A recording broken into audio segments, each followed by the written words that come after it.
Hello everyone, this is Tom Fox. I'd like to welcome you to episode 262 of the FCPA Compliance and Ethics Report. The FCPA Compliance and Ethics Report is sponsored by the Red Flag Group. The Red Flag Group is a business advisory, information services, and technology firm that helps clients manage risk across 4 key risk areas, including sales and sales channels, which consist of distributors, resellers, and partners, suppliers, customers, and human capital, including employees and contractors. I am the compliance ambassador for the Red Flag Group. You can find out more about the Red Flag Group by contacting me, or you can check out the firm at www.redflaggroup.com. Today you are in for a real treat and a timely episode, as I have Jonathan Armstrong from the Quartering firm of London, who's going to talk to us about the compliance implications of the Brexit vote. We talk about data privacy, data transfer, how all that might work into a FCPA compliance program issue, particularly around investigations and negotiations with the Department of Justice. The episode comes in at just around 24 minutes. It's very interesting and very timely. I hope you'll enjoy it, and I thank you very much for listening. Hello, everyone. This is Tom Fox, and I'd like to welcome you to the special Brexit edition of the FCPA Compliance and Ethics Report, the post-election podcast. I am very pleased to have with me my good friend and colleague, Jonathan Armstrong, who has probably had one of the more interesting weekends he's had in his professional career, I would opine. Jonathan joins us today from Amsterdam. And first of all, thank you very much for taking the time to be with us, which has got to be one of the, like I said, more interesting times in your professional career, Jonathan. Yeah, thanks very much for the opportunity, Tom. Yeah, not only, well, I think challenging on a professional basis, but I suppose also on a personal basis as well. I feel I've never had to apologise so much to so many people for something that isn't my doing. But there we go. I was rather amazed at my wife's reaction. She's also English, and she is as hardcore Tory as it comes, and still kind of worships at the footstone of Mrs. Thatcher, and she was just aghast, which really surprised me. But lots of implications that who knows where it's all going to go. But I wanted to take some time to visit with you on a couple of areas that I think will be most interesting to my listeners. One is around one of your two of your specialities. The first is data privacy, data protection, because as you're well aware, the United States government has continued their pronouncements that they want companies to investigate employees and turn over that investigation to the Department of Justice as part of an ongoing program to obtain cooperation. And then maybe we could move to some specific anti-bribery, anti-litigation legislation, which both of our countries have. But I know you've written a lot on data privacy. Your firm issued a client alert called Brexit and Compliance on Friday, where you talked about the GDPR and data protection, data transfer. So perhaps you could set the stage by reminding the audience what is general data protection regulation, where the UK may be on this, where it may be going, and where it may go for specifically investigations for US companies. Yeah, well, a pleasure, Tom. And I think we certainly echo your wife's surprise as well. I mean, it's clearly a topic that everybody is engaged with. Some people with more, definite idea of what's going on than others. I was amused that the cab driver bringing me to the hotel here in Amsterdam, you like this, Tom, has managed to get in his mind David Cameron and Cameron Diaz mixed up, which made for a somewhat interesting conversation until I worked out this metamorphosis from one to the other. But I'm not sure you should be insulted in that.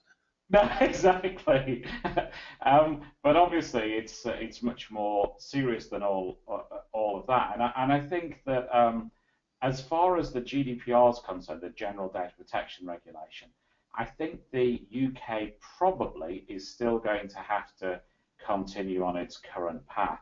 So as a refresher, GDPR is a much tougher data privacy regime. It is evolution, not revolution. So some bits of it already exist in UK law, and the new law will become effective on the 25th of May 2018. Now, on current predictions, as we sit here today, the UK would still be in the EU then. It may be serving its notice period, if you like, so it may only have some 6 months notice to go, but the UK, as things stand, would still join GDPR. So as far as the extra obligations on businesses conducting investigations are concerned, I think they'd be the same. And GDPR is 88 pages long. It's a weighty piece of legislation.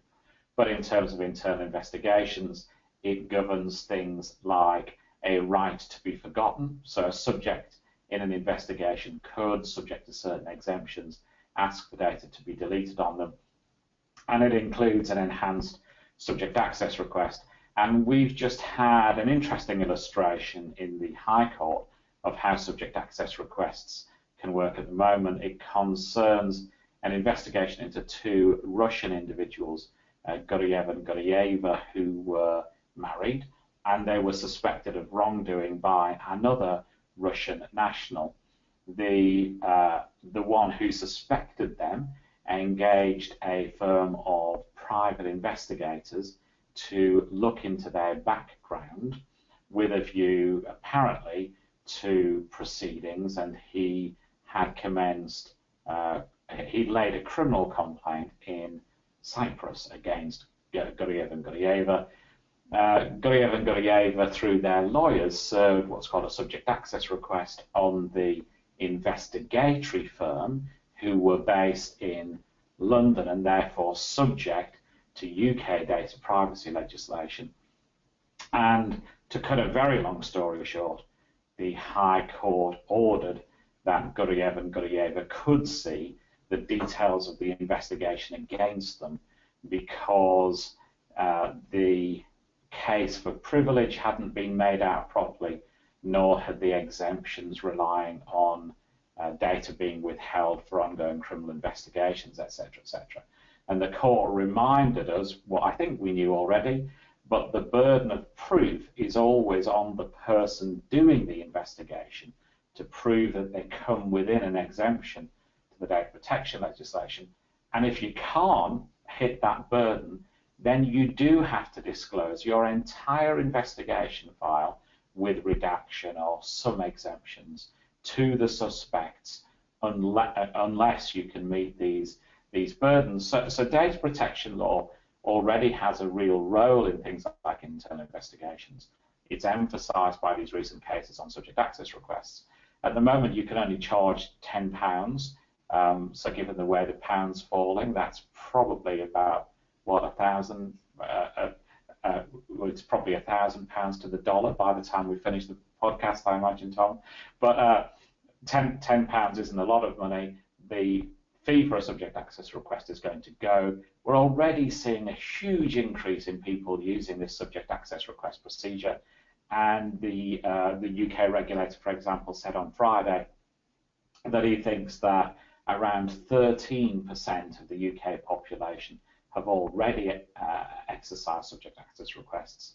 That's going to be considerably more when they become free. And the other point that we should possibly... Let me stop you there. Yeah. Aren't there 60 million people in the United Kingdom? Yeah. So it's an awful lot of subject access requests. 13% over 6 million subject access requests? Yes. Yeah, that seems to be the ICO's figures, which wow. Which I must admit I was astounded at. I think some of our clients have seen a 20-fold increase in the last couple of years in the number of SARs. Now, admittedly, from a low base number, but the number of subject access requests is definitely growing exponentially. And not all of them, of course, are as consequential as the Guryev and Guryeva one, sometimes people make a subject access request because they're mad and they're trying to get at some other point. But some of them are consequential. That's just unbelievable. Yes, yeah, I think so. And then the other point, maybe to touch on, Tom, would be data transfer, because obviously that's something where there's been a lot of activity recently with the death of Safe Harbor. There is a proposed new Privacy Shield scheme. We may or may not know of the fate of Privacy Shield in the next week or so. There have been some meetings in Brussels on that. If the Privacy Shield deal gets done next month, that will be, the UK will still be included in that scheme. The UK regulator isn't as critical as some on Privacy Shield, but if the situation on Brexit wasn't complicated enough, of course, we get a new data protection regulator in the UK next month as well, Elizabeth Denham, who's joining from Canada. And so we'll await with interest her views on data transfer and Privacy Shield, which may be different from those of her predecessor, the current Information Commissioner, Christopher Graham. And so the data transfer. Could I stop you? Yes. Because you mentioned the new regulator in the Masters of Disaster podcast, and I wanted to see if maybe we could expand that discussion just a little bit to understand how a Canadian would be coming to hold such an important role in the I assume a UK governmental role, and has this Canadian regulator publicly spoken, which would give us some insight into her views in any way. Yes, she has. Yes, so we have for the first time a parliamentary process, which wasn't necessarily to appoint her, but it was almost to bless her appointment. She applied, we're told she was the best applicant for the job, and I think obviously we have a former regulator of the Office of Fair Trading who was Irish. Obviously the current governor of the Bank of England is Canadian, so the UK policy is to try and appoint the best regulator for the job, and that needn't necessarily be a UK national. She has worked with the UK Information Commissioner's Office in the past on some joint initiatives when she was effectively the deputy Canadian federal regulator, and then she's gone to be a provincial data protection regulator. I've read the parliamentary questions to her. There's a transcript available on Parliament's website, and she does look promising, and all of the views that I've sought of people we know in Canada also say that she knows what she's doing. She's regarded, I think, as being quite tough in parts.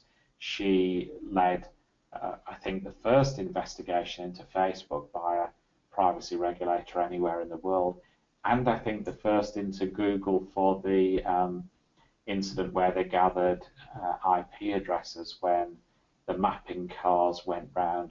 So she is quite cutting edge, and again, I think the regulations, she will insist that GDPR level protections are in place if she can, I think, because that's one of the reasons that she's come over, to exercise those new tougher powers and to be, as she said, at the cutting edge of regulation. So I think we are likely to see a tougher regime when she takes office in the next few weeks. Just one more additional data point of uncertainty. Exactly. Yeah, and it is almost like a maelstrom. There's almost nothing constant currently.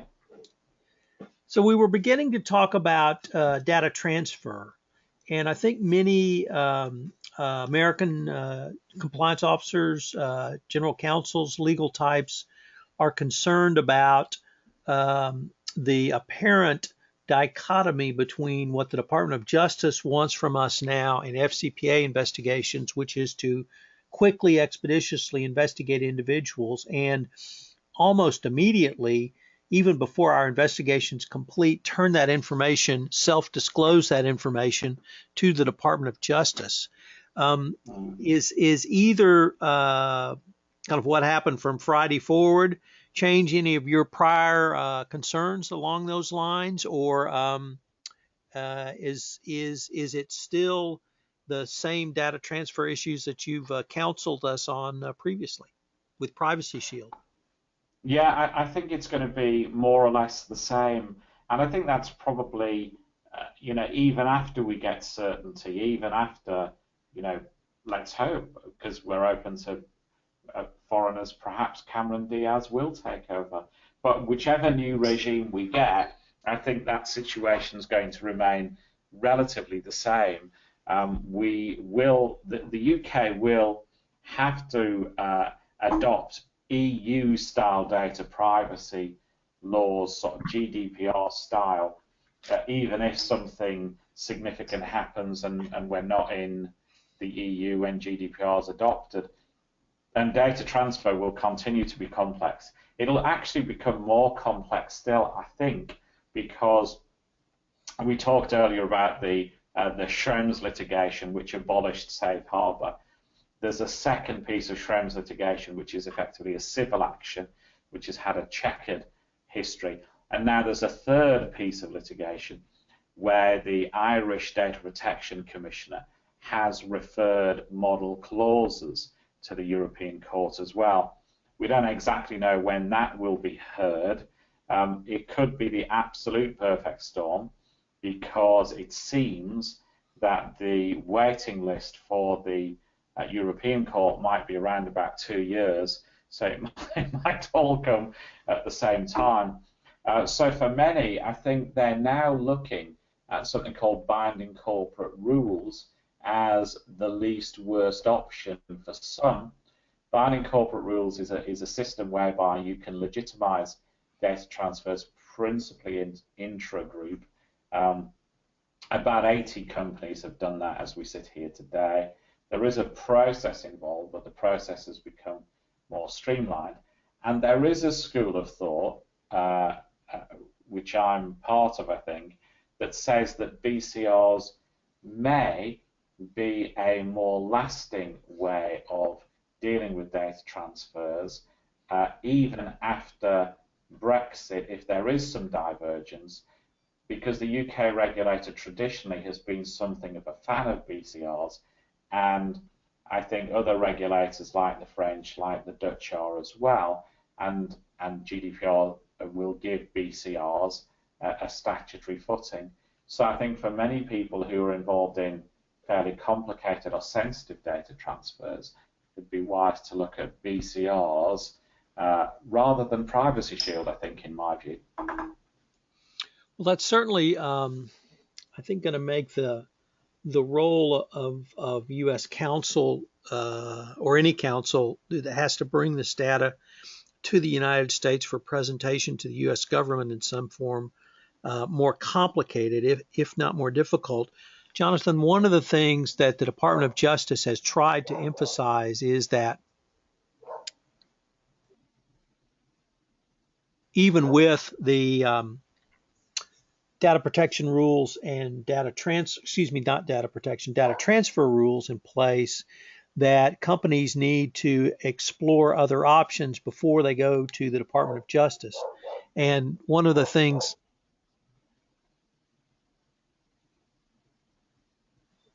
sorry, my dogs are very upset with Brexit as well. They just found out that's the subject of this podcast, so they're announcing their displeasure. One of the things that the government has said is bring us the information, bring us the protocols you've tried to utilize and why you cannot succeed. Is that something you have seen yet, or you or your firm could help a U.S. company put together a case of why certain data could not be transferred out of either the EU or the United Kingdom? Yeah, I mean, to be perfectly honest, from my personal experience, I've found that prosecutors and regulators have actually been, in the main, quite realistic about it. I think it's in everybody's interests to gather evidence, and it is often evidence, properly and fairly. As one prosecutor put it to me, we don't want dirty fingerprints all over the evidence. And just as if it was, a conventional crime scene, they wouldn't want people going in and interfering with the crime scene. I think we have to have that mindset with things like emails. In some respects, it can be easy to get hold of emails if you construct the investigation properly. But if you ride roughshod over the rights of an individual, let's say, for example, there are two suspects in an investigation, one in the US and one in Germany, and there's a joint investigation by the German authorities and the US authorities, and the German guy is acquitted because data privacy laws weren't followed, and the US guy is convicted because data privacy arguments didn't run in the US court. That can't be in the interest of the US regulators or US prosecutors. So I think sanity sometimes has to prevail. And it doesn't mean to say that you can't do an investigation at all, just as data export laws in France don't mean to say you can't do an investigation at all. But it does make you focus more. And I don't think that's necessarily a bad thing. That we set out what we're investigating, we properly construct our investigation, and we look at where the evidence might lie. Now, in some cases, of course, if we're looking at emails, it might be that an individual in the US has already been copied into the email. So we can get hold of a copy in an easier jurisdiction anyway. And I think sometimes we have to lose our obsession with, if there are 20 copies of the email, we have to get hold of all 20 and produce them. And we just say, there are 20 copies of the email, here's the distribution list of 20, and here's a copy of the email. I think doing things proportionately isn't necessarily a barrier to investigations, and I think we are going to have to construct them much better and focus on what we're doing. And of course, in other contexts, prosecutors on both sides of the Atlantic have talked about the need for proportionality in investigations. And I think the data privacy cure, in part, is often a proportionality as well. That's certainly a way to think through it that I don't think many here in the U.S. have taken, and I hope they will understand that there are two things I really heard in there. One, there are many different ways, as we would say, to skin a cat, and there perhaps are other ways. But the other more important part was really what you started with, which is the quality of the evidence. And one of the things that's troubled many here in the United States is we've seen egregious bribe schemes and egregious conduct in violation of the FCPA where there's not been prosecutions of individuals. And perhaps with taking this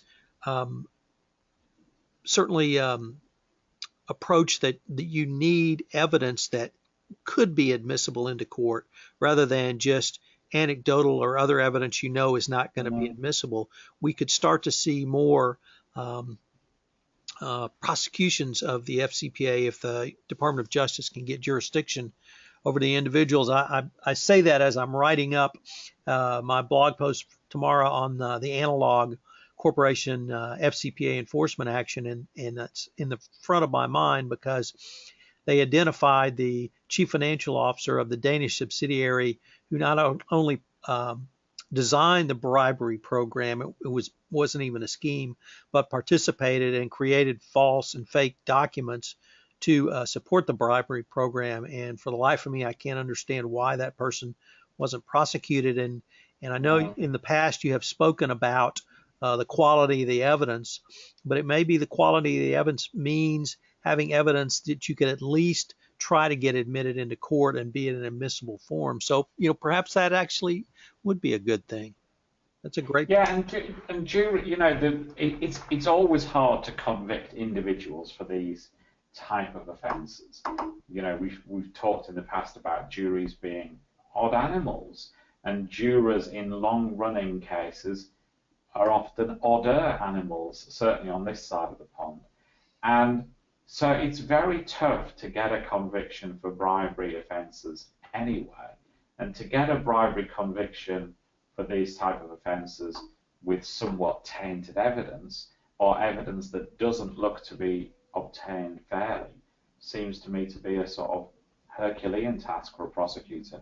So as I say, my personal experience has been that the people have been quite reasonable when the arguments have been explained to them properly. The other thing, perhaps just to mention, Tom, under GDPR, is that data processors can also be prosecuted as well as data controllers. Why is this relevant? Well, they're somewhat,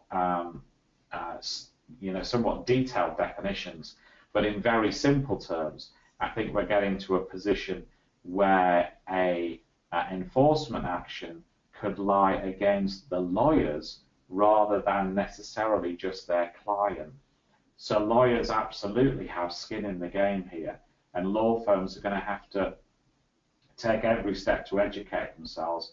US law firms particularly, because of course GDPR has extraterritorial reach. So as long as your activities engage somebody over here, even if you're a US law firm with no offices in Europe, you could well be the center of the investigation with or without your client. And that bit will be new and will bite, I think. Well, Jonathan, unfortunately, we're near the end of our time. This has been a fascinating discussion. I knew two things when I started. It would be great, and I had no clue where it would go. So as always, unstructured can sometimes be quite good. I wondered a couple of things. First of all, if anyone had any questions of you, could they email you, get in contact with you in some manner? And if so, how would they do it? Yeah, please do. Jonathan.Armstrong@caudrycompliance.com, and we've got stuff on our website as well, and it's www.caudrycompliance.com, Caudry, Cordey, compliance.com, and and I'm on Twitter as well, @ArmstrongJP, and happy to chat with people offline about this sort of stuff. And then the second thing, I think you may have answered it though, you and your firm put together a very nice little client memo, which you released last Friday. It's on the website. And with your permission, I'd like to link to that in the show notes. Yes, please do. Yeah, we updated it a little bit this morning, so do please do that, and we'd be happy for people to read it. Well, Jonathan, as always, it's been very instructful to me. I hope my listeners have enjoyed it and learned as much as I did. I look forward to continuing the conversation. Yeah, great to speak to you as well, Tom. Thank you. Thanks again. Take care. Bye now. Hello, everyone. This is Tom Fox again, and I'd like to thank you for listening to this episode of the FCPA Compliance and Ethics Report, the special Brexit issue. I'm sure we'll be exploring numerous of these issues with Jonathan and other experts in the future going forward. As I mentioned, I'm going to link to Jonathan's client alert in the show notes. He's also got some other information up, very timely for your consideration on this issue. If you have any questions, please feel free to contact me at tfox@tfoxlaw.com. This is Tom Fox. I'd like to thank you very much for listening and hope you'll tune back to the next episode of the FCPA Compliance and Ethics Report.